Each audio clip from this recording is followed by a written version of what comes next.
The emerging rapper Lil Peep died last night. Juice WRLD, one of this year's brightest hip-hop stars, has died suddenly at the age of 21. Rapper Mac Miller is dead at age 26. Parent overdose. Parent drug overdose. Parent overdose. Pronounced dead.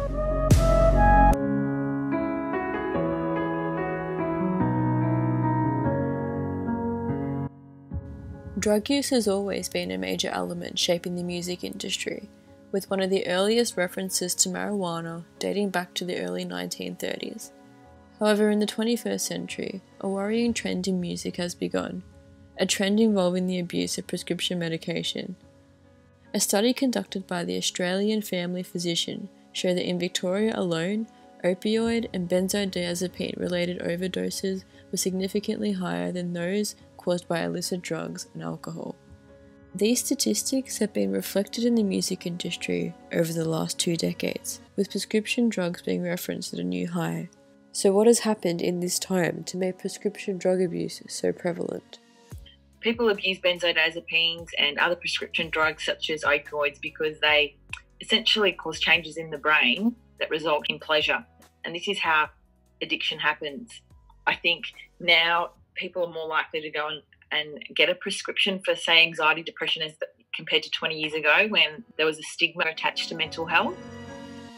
Changes in societal attitudes have always been reflected in all kinds of art, including music.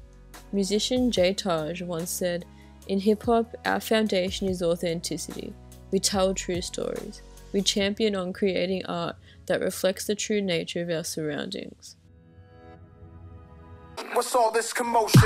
Lobby's gone, they don't need to remind us. Catch me in the back on Jack with my eyes shut. 20-year-old upcoming rapper Jonathan Binge, otherwise known as Caution, says that the use of prescription drug references in music comes down to who you want to be as a musician. As more of the prescription drug scene started taking off and people started picking it up a bit more, there's this whole kind of underground genre there, which is chopped and screwed, and they slow down all the tracks, and that's some of the first references to lean in rap music. A lot of people just jumped on the bandwagon, I guess, and now they're really into prescription drugs. Pretty much just who you are, really, as a rapper. If you're going to glorify it, then you're probably going to be more catering towards the people that like that musical, bounce in the club type rap. But if you're someone who's trying to hone in on their, skill and lyrical ability, then you're going to go down a path of storytelling, trying to lay it out to your audience so they can grow like an actual connection with the artist. The increase in prescription drug references has sadly been linked to a number of prescription drug overdoses.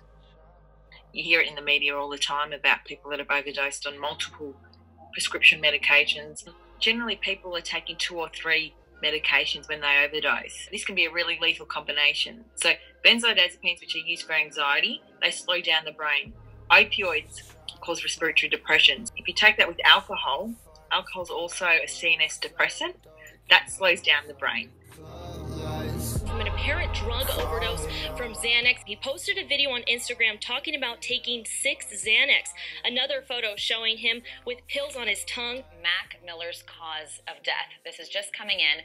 Ruled an accident by mixed drug toxicity with fentanyl, cocaine, and ethanol. The young rapper died as a result of oxycodone and codeine toxicity. It's not just one drug that's causing all these overdoses. So yes, abuse is a problem, but drug overdose is also a problem from prescription medication because people aren't educated and they tend to take these drugs with other things as well. Yeah. So I think, education is key here to sort of make people aware.